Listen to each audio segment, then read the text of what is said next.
올바른 영성. 하나님의 말씀은 고린도후서 13장 5절입니다. 너희가 믿음에 있는가 너희 자신을 시험하고 너희 자신을 확증하라. 예수 그리스도께서 너희 안에 계신 줄을 너희가 스스로 알지 못하느냐. 그렇지 않으면 너희는 버리운 자니라.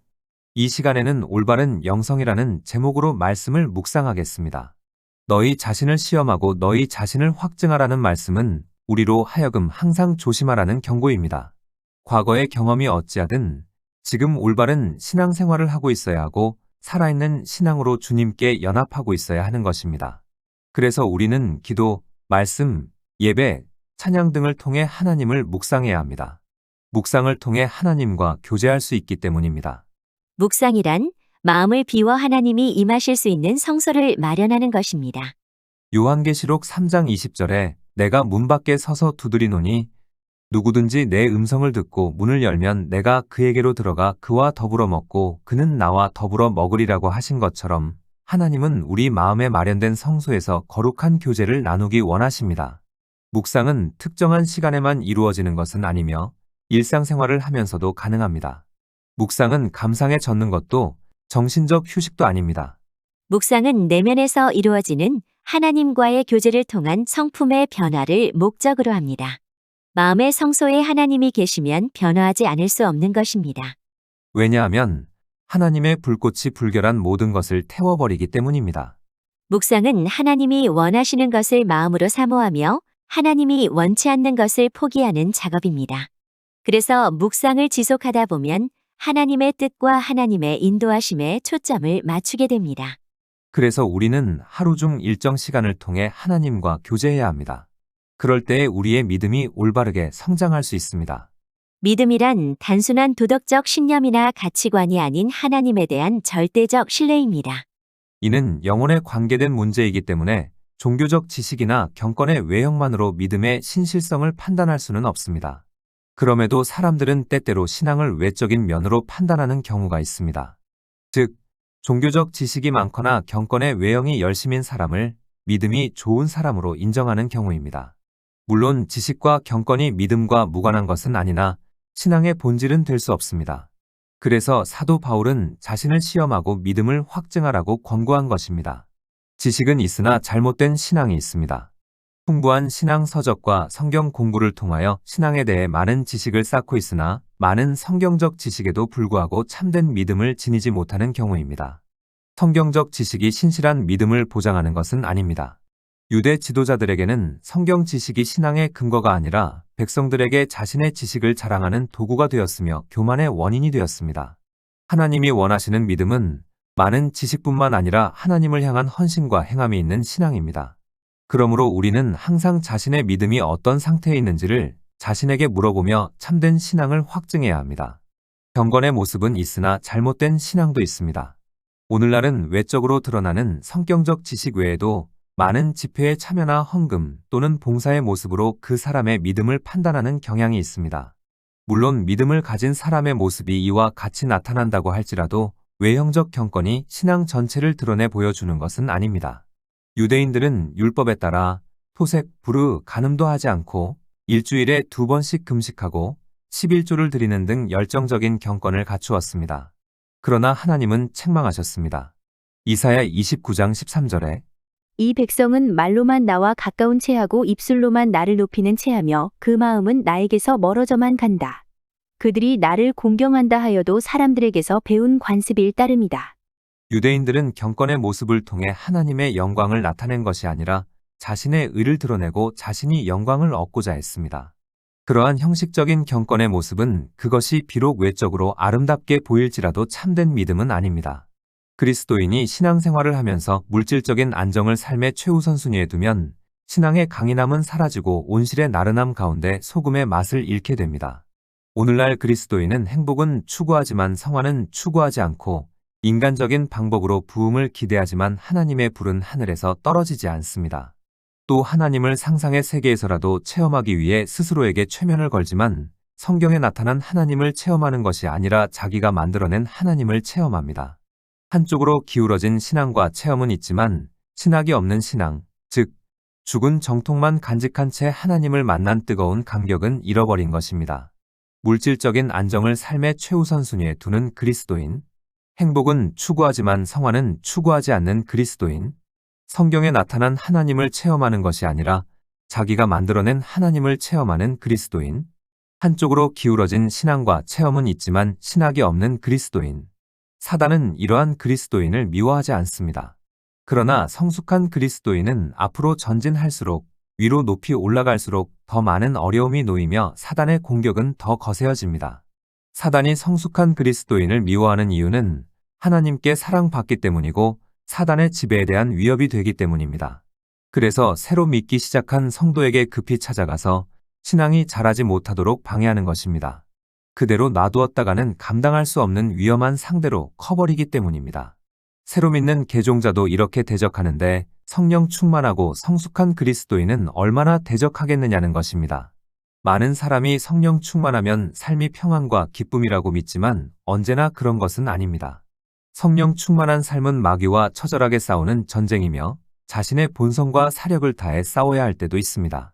성령 충만에 따르는 갈등에서 도피하고 싶은 사람은 많은 사람이 받아들이는 소위 안온한 그리스도인의 생활이 정상적인 그리스도인의 생활이라고 착각하면 됩니다. 그러나 이것이야말로 사단이 원하는 것입니다. 이런 착각에 빠져 대충대충 신앙생활을 하게 되면 사단의 나라에 대항하여 싸울 능력을 상실하고 성장이 멈추게 됩니다. 적당히 타협하면 부담감에서 벗어날 수 있는 것입니다. 왜냐하면 사단은 싸움을 포기한 사람을 더 이상 괴롭히지 않기 때문입니다. 이런 사람은 영적 침체에서 벗어나지 못할 것입니다. 그러므로 그리스도를 영접하는 것이 어떤 의미를 가지려면 거기에 따르는 행동의 변화가 있어야 합니다. 그리스도를 영접하는 것은 그리스도 이외의 다른 모든 것을 거부하는 것을 의미합니다. 신앙은 그리스도의 친구를 우리의 친구로, 그리스도의 원수를 우리의 원수로, 그리스도의 방법을 우리의 방법으로, 그리스도께서 거부하는 것을 우리가 거부하는 것으로, 그리스도의 십자가를 우리의 십자가로, 그리스도의 생명을 우리의 생명으로, 그리스도의 뜻을 우리의 뜻으로, 그리스도의 기쁨을 우리의 기쁨으로 받아들이는 것입니다. 이것이 그리스도를 영접하는 것입니다. 그렇다면 성숙한 그리스도인에게 있어 올바른 영성의 기준은 무엇일까요? 영성의 개념은 그리스도인의 모임마다 서로 다릅니다. 어떤 모임에서는 신앙에 대해서 끊임없이 큰 소리로 말하는 사람이 신령한 사람으로, 또 어떤 모임에서는 열심히 믿고 활기에 찬 사람, 또는 가장 먼저, 가장 길게, 가장 큰 소리로 기도하는 사람이 영성 있고 영적인 사람이라는 명성을 얻기도 합니다. 열렬한 간증, 빈번한 기도, 큰 찬양이 영성과 관계가 없다고 말할 수는 없겠지만 이런 것들 자체는 영성도 아니고 영성의 증거도 아닙니다. 올바른 영성의 기준은 우리가 주로 무엇을 생각하고 추구하느냐는 것입니다. 성숙한 그리스도인에게 나타나는 다음과 같은 것들은 언제나 우리 속에 깊이 자리 잡고 있는 것으로 우리의 삶의 동기를 부여하고 우리의 삶을 통제할 만큼 강력합니다. 올바른 영성은 첫째, 구별된 삶인 거룩을 추구합니다. 세속적인 활동을 피하는 것도 거룩이지만 구별된 삶을 사는 것이 거룩입니다. 그렇다면 거룩하게 구별해야 할 것이 무엇일까요? 거룩한 돈인 11조, 거룩한 때인 주일, 거룩한 장소인 교회, 거룩한 사람인 주의 종들과 주 안에 있는 형제자매들, 부모, 언약의 파트너인 남편과 아내, 아이들, 그리고 내 몸, 결혼, 하나님의 말씀, 하나님의 성호 등입니다. 우리는 이러한 것들을 거룩하게 구별하며 존중히 여겨야 합니다. 거룩함이 중요한 것은 거룩하게 살지 못할 때 하나님의 임재가 우리를 떠나기 때문입니다. 하나님의 임재와 권능 안에서 살아갈 수 있는 비밀이 바로 거룩함입니다. 하나님께서 거룩하다고 구별하신 것들을 우리가 존중히 여기는 삶을 살 때 우리의 삶이 거룩한 삶이 되며 그분의 임재가 우리 가운데 거하게 됩니다. 거룩함은 초자연적인 삶으로 나아가는 열쇠입니다. 올바른 영성은 둘째, 하나님의 영광에 대한 갈망입니다. 이 세상에서 스스로 고난과 수치를 당하면서 하나님의 영광을 위해 노력하는 사람은 신령하다고 할 수 있습니다. 이러한 사람은 어떤 희생을 치르더라도 하나님의 영광을 위해 사는 것을 기쁨으로 삼으며 늘 하나님의 영광을 갈망합니다. 그래서 모든 선택의 순간에 하나님의 영광을 삶의 최우선순위에 두고 살아가는 것입니다. 올바른 영성은 셋째, 스스로 십자가를 지려는 마음입니다. 영적인 사람은 자신의 십자가를 지기 원합니다. 그러나 많은 그리스도인이 역경과 환난을 받아들일 때 한숨을 쉬면서 그것을 십자가라고 부릅니다. 하지만 역경과 환난은 의인과 악인에게 모두 찾아오는 것입니다. 십자가라는 것은 우리가 굳이 당하지 않아도 되는 환난을 그리스도께 순종하기 때문에 당하는 것입니다. 이 십자가는 우리에게 강요되는 것이 아니라 우리가 결과를 충분히 예상하면서도 자발적으로 지는 것입니다. 우리는 그리스도에게 순종하기를 선택하고 그렇게 함으로써 우리의 십자가를 선택하는 것입니다. 십자가를 진다는 것은 그리스도에게 연합되고 그리스도의 주권적 지배를 받아들이고 그리스도의 명령에 순종하는 것입니다. 이렇게 하는 사람이 바로 신령한 사람입니다. 올바른 영성은 넷째, 하나님의 관점에서 판단하려고 합니다. 모든 것을 하나님의 관점에서 보는 사람이 영성이 깊은 그리스도인입니다. 모든 것을 하나님의 저울로 달아보고 하나님께서 평가하시듯이 그것들의 가치를 평가하는 것이 성령 충만한 삶의 표시입니다. 하나님은 모든 것을 보시되 그것들을 꿰뚫어 보십니다. 즉 표면만 아니라 본질을 꿰뚫어 보시는 것입니다. 육적인 그리스도인은 본질을 보지 못하고 겉모습만 보기 때문에 그에 따라 우쭐하기도 하고 낙심하기도 합니다. 그러나 영적인 그리스도인은 하나님이 보시듯이 깊이 있게 꿰뚫어 보고 하나님이 판단하시듯이 판단합니다. 이렇게 함으로써 사람들이 보기에 자신의 명예가 손상되고 자신의 무지가 드러나서 곤란을 당한다 할지라도 하나님의 관점에서 모든 것을 판단하는 것입니다. 올바른 영성은 다섯째, 의로운 삶을 소망합니다. 신령한 사람의 특징은 잘못 사느니 차라리 옳게 죽는 것을 택하는 것입니다. 성숙한 하나님의 사람의 특징은 세상에 대해 초연한 자세를 취하는 것입니다. 세상을 사랑하며 집착하는 그리스도인은 죽음을 두려워하지만 성숙한 하나님의 사람은 이 땅에 집착하지 않고 오히려 남은 인생을 어떻게 살아야 가치 있게 사는 것인지에 관심을 기울입니다. 또 성숙한 하나님의 사람은 이 세상에서의 삶을 더 연장하려고 신앙적 가치를 희생시키고 타협의 대상으로 삼는 불신앙을 용납하지 않습니다. 성숙한 하나님의 사람이 원하는 것은 의로운 삶입니다.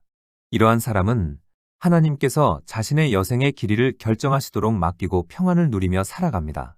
그래서 자신이 지금 그리스도 안에 있기 때문에 지금이라도 죽을 수 있으며 또한 자신이 옳게 살아야 한다는 것을 알고 있습니다. 바로 이러한 지식이 사고와 행동이 잘못된 방향으로 흐르지 않도록 중심을 잡아주는 것입니다. 올바른 영성은 여섯째, 기꺼이 희생하려는 마음입니다. 성령이 충만한 그리스도인의 또 다른 특징은 다른 사람들이 발전할 수 있도록 자신을 기꺼이 희생하는 것입니다. 다른 그리스도인을 자신보다 낮게 여기고 자신은 주목받지 못해도 그들이 향상되는 것을 보고 기뻐합니다. 그 마음에는 시기심이 없기 때문입니다. 주변의 형제들이 영예를 얻을 때 기뻐하는데 왜냐하면 그것이 하나님의 뜻이기 때문입니다. 하나님이 기뻐하실 때 성령 충만한 그리스도인 역시 기뻐하는데 왜냐하면 하나님이 기뻐하시기를 원하기 때문입니다.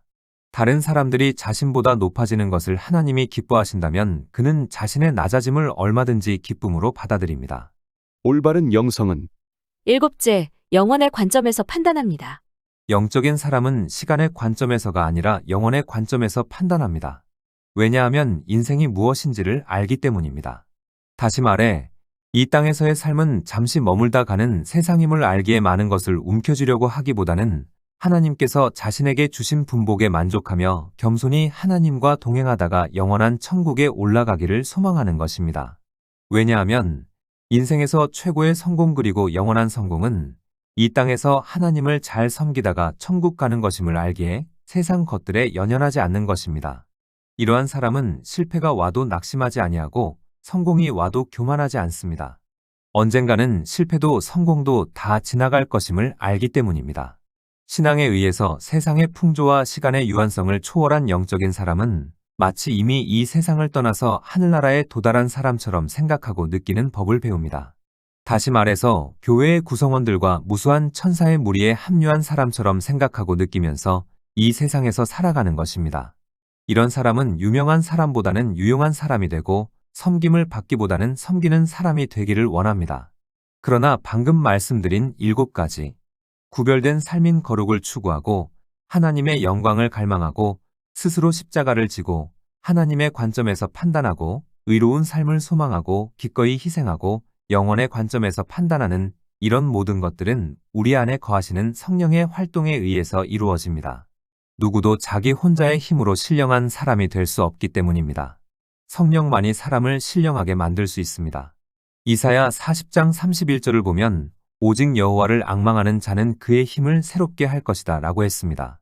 여기에서 새롭게 하다라는 말은 교환하다, 바꾸다를 의미합니다.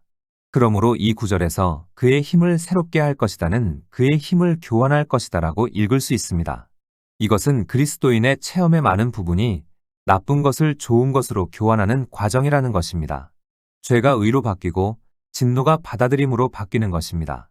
오늘은 하나님의 진노가 죄를 지으면서 회개하지 않는 사람 위에 머물지만 내일은 하나님의 미소가 회개하는 그 사람 위에 머물 수 있습니다. 회개와 신앙을 통하여 정죄의 자리를 아버지의 집으로 교환할 수 있는 것입니다. 본래 하나님에 의해서 거부당할 수밖에 없는 존재였지만 하나님이 사랑하시는 아들 안에서 받아들여지는 것입니다.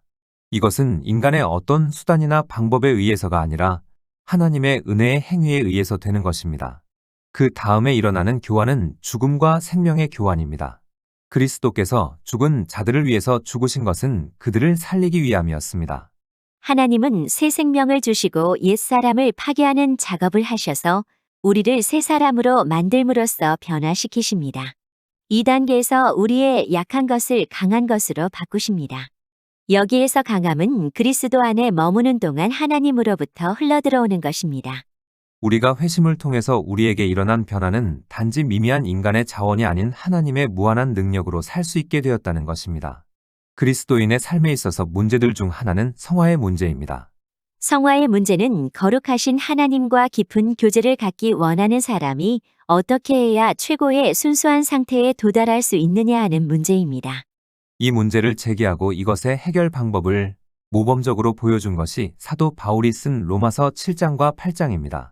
로마서 7장 24절을 보면 오호라 나는 공고한 사람이로다 이 사망의 몸에서 누가 나를 건져내려고 했는데 이 문제 제기에 대한 해답은 로마서 8장 2절입니다. 로마서 8장 2절에 이것은 그리스도 예수님을 통해서 생명을 주시는 성령님의 능력이 죄와 죽음의 굴레에서 여러분을 해방시켜 주셨기 때문입니다. 그리스도인은 성결을 갈망합니다. 그러나 자신의 힘으로 성결에 도달할 수는 없습니다. 목사로서 많은 은혜로운 찬송가를 작사 작곡한 심스는 성결하기 위해 아무리 노력해도 소용이 없다는 것을 체험을 통해 깨달은 후 성경에서 성결의 방법을 발견했습니다. 그는 이것을 다음과 같이 표현했습니다. 저는 주님을 저희 성결로 받아들입니다. 주님은 제 영혼을 위한 흠없는 천상의 옷입니다. 저는 주님을 저희 의로 받아들입니다. 저는 주님이 저희 성결의 문제를 떠맡으신 것을 받아들입니다. 여기에서 알 수 있듯이 우리는 성결하게 되려는 노력을 버리고 하나님이 우리 안에서 성결을 이루시도록 의지해야 합니다. 우리가 그리스도인으로서 바꾸어야 할 것들은 많이 있습니다. 우리의 무지를 하나님의 지식으로, 우리의 어리석음을 하나님의 지혜로, 우리의 단점을 하나님의 장점으로, 우리의 죽음을 하나님의 영생으로 바꾸어야 합니다. 말씀을 정리하겠습니다. 우리는 기도, 말씀, 예배, 찬양 등을 통해 하나님을 묵상해야 합니다. 묵상을 통해 하나님과 교제할 수 있기 때문입니다. 묵상이란 마음을 비워 하나님이 임하실 수 있는 성소를 마련하는 것입니다.